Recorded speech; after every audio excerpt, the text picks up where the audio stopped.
stolen vehicle. Grab it. White. Come in. Do it. Grab their guns. Do it now. Kick them over to me. Me, Pele. My name is Jack. There, Dalton Voss's daughter by this man. Get down to Mexico much? No, why? Because that's where we're headed. This is Chief Boyle. For that BMW. Domino's Pizza. You hurt my little girl, Hammer. I swear to God, I'll kill you myself. I go in for some cigarettes. See that? That medical school truck is spilling out cadavers. Are you on the run? I was convicted of a crime I did not commit. Time to be heroes. Messed up. Hey, look at that. You're folk here already. This is ridiculous. This is Frank Smith. I don't believe this. There was a time when excess looked like confidence, and chaos passed for charm. A time when the audience laughed, the cameras rolled, and success seemed immune to consequences. From the outside, everything appeared unstoppable, money flowing in, fame growing louder, and attention never fading. But beneath the surface, something was quietly slipping out of control. The applause didn't fade all at once. It softened. The laughter lingered a little too long. The headlines stopped feeling playful and began to feel concerned. What once felt like rebellion slowly started to resemble desperation. This wasn't the story of a sudden collapse. It was the story of permission, given too freely, too often. Permission to push limits, permission to ignore warnings, permission to believe that rules applied to everyone else. When the cracks finally became visible, they didn't shock those who were paying close attention. They only confirmed what had been building for years, that fame can amplify everything it touches, including the parts no one wants exposed. Because when identity is built on excess and validation comes from noise, silence becomes terrifying. And this story isn't about how someone lost it all overnight. It's about how they were slowly given everything until there was nothing left to hold on to. There was a period in American pop culture when chaos didn't look dangerous. It looked entertaining. Loud behavior was mistaken for honesty, excess for authenticity, and rebellion for confidence. The more unpredictable someone appeared, the more magnetic they became. Audiences didn't just tolerate it, they rewarded it. Hollywood, in particular, has always had a complicated relationship with instability. When it works, it's called edge. When it sells, it's called charisma. And when it collapses, it's suddenly called a tragedy no one saw coming. But the truth is, collapse rarely arrives unannounced. Long before the headlines turned hostile, before concern replaced curiosity, there were signs, subtle ones at first. A pattern of pushing limits, a refusal to slow down, a quiet belief that consequences were negotiable. This story begins there, not with scandal, not with addiction, and not with a public meltdown, but with momentum, the kind that feels unstoppable until it isn't. For someone born into the orbit of fame, attention doesn't arrive as a surprise. It arrives as an expectation. When your last name already carries weight, success is assumed, and failure feels forbidden. The pressure doesn't come from obscurity. It comes from comparison, from living under a shadow that's both protective and suffocating. In that environment, identity becomes fragile. Trying to step out of that shadow often means running in the opposite direction. Where restraint exists, you choose excess. Where seriousness dominates, you choose irreverence. And slowly, that opposition hardens into a persona, one the world begins to recognize, reward, and eventually demand. Early success reinforces the act. Applause validates behavior, money insulates mistakes, and when nothing truly goes wrong, boundaries start to feel optional. Hollywood doesn't correct what makes money, it amplifies it. By the time Charlie Sheen emerged as a leading man, he wasn't just cast for roles, he was cast for an image. Effortless confidence, sharp humor, a hint of danger that made him feel authentic in an industry often accused of being artificial. He wasn't polished, and that made him believable. But behind that believability was a lifestyle accelerating faster than the career itself. The narrative everyone loved was simple: talented actor, wild personality, living life on his own terms. What rarely made it into the conversation was sustainability. No one asked how long that pace could last or what it cost to maintain. Because as long as the work showed up on time, the behavior was overlooked. That unspoken deal results in exchange for silence can be intoxicating. It teaches a dangerous lesson, that performance cancels out consequences, that success is proof of control, that warning signs are just noise from people who don't understand the lifestyle. Over time, this belief hardens into certainty. The bigger the paychecks became, the smaller the margin for intervention. When someone generates millions, concern becomes inconvenient. Studios stop asking questions they don't want answers to. Friends hesitate to challenge behavior they benefit from. And the inner circle slowly transforms into an echo chamber. In that chamber, restraint sounds like betrayal. By the time television turned him into one of the highest paid actors in the world, the separation between the public image and the private reality had almost completely dissolved. The character on screen and the man off screen began to blur. What was once performance started to feel like identity. That's when things get dangerous, because identities built on extremes require constant escalation. Yesterday's excess becomes today's baseline. Shock loses its effect. The volume has to keep increasing just to feel the same rush of validation. And all the while, the audience laughs, until it doesn't. The shift is subtle at first. Jokes become uncomfortable, headlines stop sounding playful, interviews feel defensive instead of charming. The same traits that once drew attention begin to raise questions. Is this confidence or avoidance? Is this freedom or loss of control? When the industry senses that shift, its loyalty changes. Hollywood celebrates rebellion, but it fears unpredictability. There's a difference between being edgy and being uncontrollable. And once that line is crossed, tolerance disappears quickly. For someone whose entire identity has been reinforced by applause, that withdrawal feels like betrayal. And instead of adapting, the instinct is often to push harder, to reclaim dominance, to prove invincibility. This is where many stories could have slowed down. This one didn't. Rather than recalibrate, the behavior intensified. Public appearances became more confrontational. Confidence turned combative. Criticism was met not with reflection, but with defiance. And slowly, the narrative slipped out of his hands. What made this unraveling so compelling to watch was not the shock of it, but the inevitability. Looking back, the trajectory feels almost mechanical. Momentum without brakes, fame without grounding, power without accountability. And yet, none of it happened overnight. It was built decision by decision, excuse by excuse, applause by applause.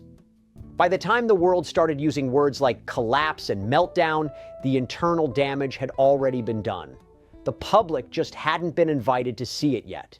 Because fame doesn't protect you from yourself. It just gives your mistakes a larger stage. And in the next phase of this story, that stage becomes unavoidable. The private chaos turns public. Control becomes illusion. And the persona that once generated laughter begins to generate concern, conflict, and consequences that can no longer be ignored.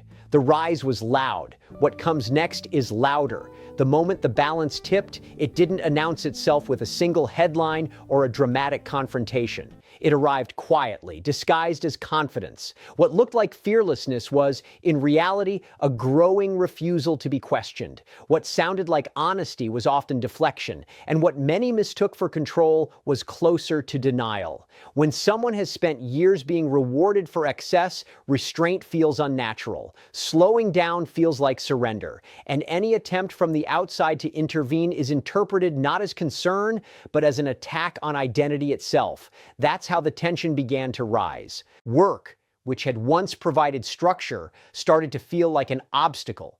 Schedules felt restrictive. Authority felt insulting. The same industry that once bent to accommodate behavior now expected reliability. And that expectation, reasonable by any standard, was perceived as provocation. Behind closed doors, negotiations grew strained. Conversations became guarded. What had once been tolerated as personality was now scrutinized as risk.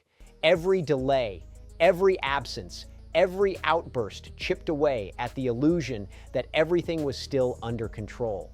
And for the first time, the safety net began to thin. What made this period especially volatile was the collision of two forces: immense success and mounting insecurity. On the surface, everything suggested dominance, record-breaking contracts, cultural relevance, endless attention. But internally, the pressure to maintain that dominance was relentless. Fame doesn't allow pauses. It doesn't allow uncertainty. And it certainly doesn't allow vulnerability. So instead of slowing down, the response was escalation. Public statements became sharper. Confidence turned theatrical. Language grew grandiose, almost performative, as if reality itself could be reshaped by sheer assertion. The louder the declarations, the more they seemed designed to drown out something else: doubt. To outsiders, it looked unhinged. To the person living inside it, it felt necessary, because admitting instability would have meant confronting the possibility that the image, the one applauded for decades, was no longer sustainable. And once that realization begins to form, the mind looks for alternatives. Denial is often the first refuge. Instead of acknowledging limits, limits are rejected outright. Rules are reframed as oppression. Concern is reframed as jealousy. Accountability is reframed as betrayal. This reframing is seductive because it preserves the ego while avoiding responsibility, but it comes at a cost. Relationships begin to fracture, not all at once, but gradually. People who ask questions are pushed away. People who agree are kept close. The inner circle shrinks, not based on loyalty, but on compliance. In that environment, feedback disappears, and without feedback, behavior spirals unchecked. The public, meanwhile, becomes confused. The story they were sold no longer aligns with what they're seeing. Humor starts to feel forced. Interviews feel tense. The charm that once disarmed criticism now seems to provoke it. This is the stage where fascination turns into discomfort. Media coverage shifts tone. What once celebrated becomes speculative. What once excused becomes analyzed. And when the narrative changes, it does so ruthlessly. There is no gradual adjustment. There is only reclassification, from asset to liability, from star to problem. Behind the scenes, patience erodes, contracts are re-examined, contingency plans are quietly prepared, because while Hollywood can tolerate many things, unpredictability that threatens profit is not one of them, and still the warnings go unheeded. At this point, self-awareness becomes fragmented. Moments of clarity may appear briefly, only to be buried under bravado moments later. The idea of stepping back feels impossible, not because it wouldn't help, but because stepping back would feel like losing the only thing holding everything together. So the performance continues, but now it's defensive rather than expressive, reactive rather than playful. The joy that once fueled the persona is replaced by tension. And audiences, even if they can't articulate it, feel the difference. What they're witnessing is no longer entertainment. It's unraveling. The turning point, when it arrives, feels sudden only because it's been delayed for so long. Years of unresolved behavior compress into weeks. Tolerance expires. Leverage disappears. And the same confidence that once commanded rooms now accelerates the fallout. When authority is finally challenged, the response isn't negotiation, it's confrontation. Public defiance replaces private discussion.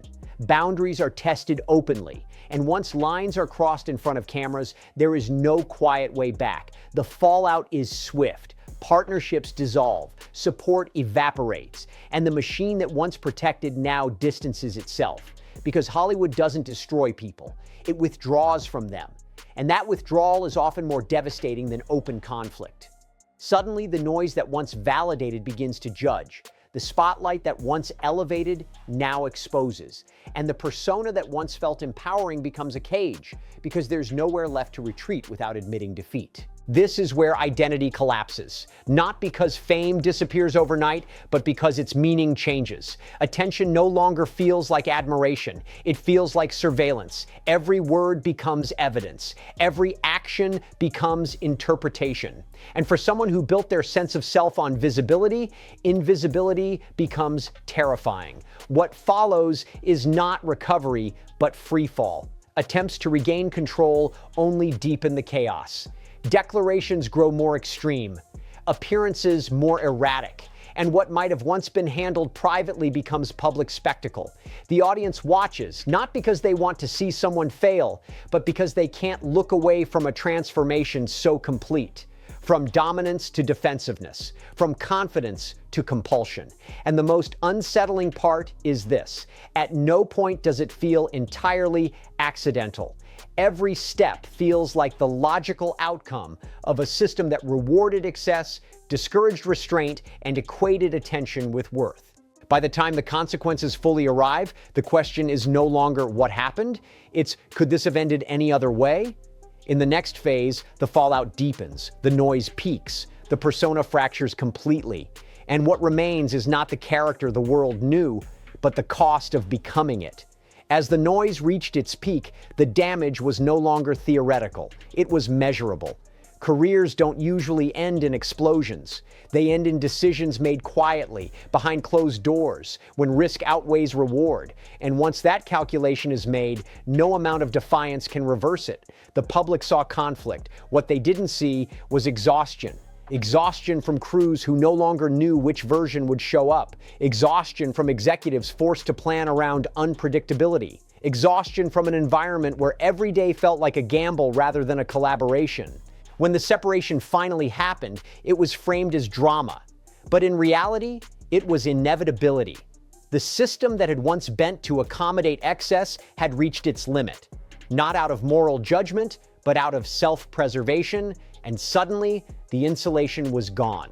Without the structure of daily production, without the rhythm of work, without the implicit authority that comes from being needed, the void became impossible to ignore. What once felt like freedom now felt like abandonment. Silence replaced chaos, and silence is unforgiving. Because silence doesn't argue, it doesn't negotiate, it forces reflection. For someone whose identity had been built in front of an audience, being alone with that reflection was destabilizing. The persona that once commanded attention no longer had a stage, and without an audience, the performance lost its purpose. Attempts to reclaim relevance followed quickly. Public appearances, interviews, declarations of control, bold claims of victory.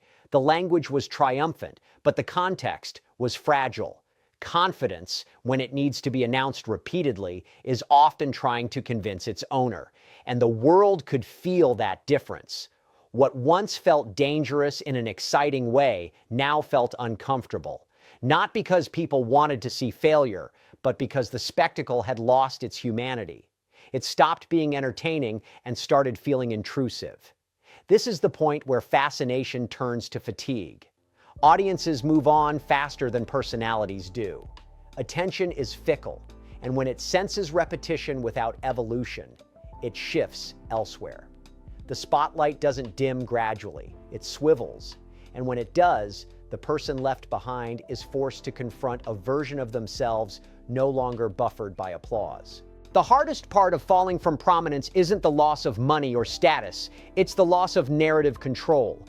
Others begin telling your story for you. They define the arc, they choose the framing, and every attempt to correct the record only feeds the version you're trying to escape. The public remembers the extremes, not the nuance. In moments of clarity, there were glimpses of awareness, admissions that things had gone too far, acknowledgments of damage, but clarity without consistency struggles to rebuild trust, and trust, once eroded publicly, is slow to return. Recovery, when it finally begins, doesn't look cinematic. It looks quiet, uneventful, repetitive. And for someone accustomed to intensity, that quiet can feel unbearable. Stability feels dull when chaos has become familiar. So the temptation to re-escalate remains. What makes this stage especially difficult is that the tools that once solved problems, attention, bravado, visibility, no longer work. The audience isn't responding the same way. The industry isn't negotiating the same way, and the persona that once opened doors now closes them. This creates a psychological standoff. Change requires humility, but humility feels like erasure when your identity has been built on dominance. And so progress comes unevenly. Steps forward followed by steps back. Promising moments interrupted by regression. Each attempt scrutinized, each misstep amplified. What the public often misses is that collapse doesn't end when the headlines stop. It lingers. It reshapes relationships, self-perception, and expectations. It alters how future opportunities are offered, if they're offered at all. Reputation, once fractured, never fully resets. Yet within that reality exists something quieter, less visible, but more important: the possibility of redefinition. Not restoration to a former peak, but reconstruction on different terms. That process doesn't make noise, it doesn't trend, and it doesn't satisfy spectators looking for drama. But it's the only path that leads anywhere sustainable. The tragedy of this story isn't that fame was lost. Fame is temporary by nature. The tragedy is how long it took for the cost of maintaining an illusion to outweigh the comfort of preserving it. Because long before the fall became public, the internal toll had already been paid. What remains now is not a cautionary headline, but a human question. What happens when the thing that made you feel powerful is the same thing that prevented you from stopping? And what does success even mean when survival requires becoming someone unrecognizable from who you once were? In the final stretch of this story, the focus shifts away from spectacle and toward consequence, away from image and toward aftermath, not to judge, but to understand.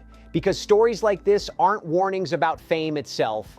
They're warnings about what happens when identity becomes performance, and performance becomes the only way you know how to exist. When the noise finally faded, what remained wasn't scandal or spectacle. It was distance. Distance from the height once occupied, distance from the version the world remembered, and distance from the identity that had been built under relentless lights. This is the part of the story that rarely gets attention because it doesn't scream. It doesn't provoke outrage or invite mockery. It exists in quieter spaces where reflection replaces reaction and survival matters more than dominance. After the fall, there was no clean reset, no dramatic redemption arc waiting on cue. What followed instead was recalibration, uneven, imperfect, and largely unseen. Because rebuilding a life after public collapse doesn't happen in headlines. It happens in routines, in boundaries, in learning how to exist without constant validation. For someone whose entire career had been shaped by attention, learning to live without it was not a victory. It was a reckoning. The most difficult truth to confront wasn't what had been lost, but what had been mistaken for strength. For years, excess had been rewarded. Defiance had been applauded. Control had been equated with volume. And by the time those equations proved false, they were deeply ingrained. That's the danger of prolonged success without interruption. It doesn't just change circumstances, it reshapes self-perception. The world often frames stories like this as morality plays, talent squandered, chances wasted, warnings ignored. But that framing oversimplifies something far more complex. This wasn't about a lack of opportunity. It was about an environment that normalized instability as long as it remained profitable. And when that profit disappeared, so did the patience. What followed was not obscurity, but a different kind of visibility, one defined less by admiration and more by memory. The past became louder than the present. Every step forward was measured against who he used to be, not who he was trying to become. That comparison is unforgiving. Yet within that reality, there is something worth acknowledging. Endurance. Not the glamorous kind, but the human kind. The kind that involves continuing after relevance fades, after applause stops, after the narrative no longer belongs to you. Living beyond your peak is something fame rarely prepares you for. Because fame teaches acceleration, not longevity. It rewards intensity, not sustainability. And it offers very few tools for what comes after. In hindsight, the rise and fall wasn't a sudden arc. It was a prolonged imbalance. Too much reinforcement, too little resistance. Too many enablers, too few interrupters, and an identity that became inseparable from performance. The lesson here isn't about avoiding success. It's about what success demands in return. When your value is measured by attention, silence feels like failure. When your worth is tied to persona, authenticity feels risky. And when your boundaries are negotiated away for applause, eventually there's nothing left to protect you. That's the part the spotlight never shows. Today, the story exists in fragments: interviews, reflections, moments of clarity, moments of relapse, attempts to redefine purpose. It's not neat, it's not inspirational in the traditional sense, and it doesn't offer a satisfying resolution. But it does offer honesty, because not every story ends with restoration. Some end with adaptation, with learning how to live smaller, quieter, and more deliberately than before. And in a culture obsessed with rising, that kind of ending is often misunderstood.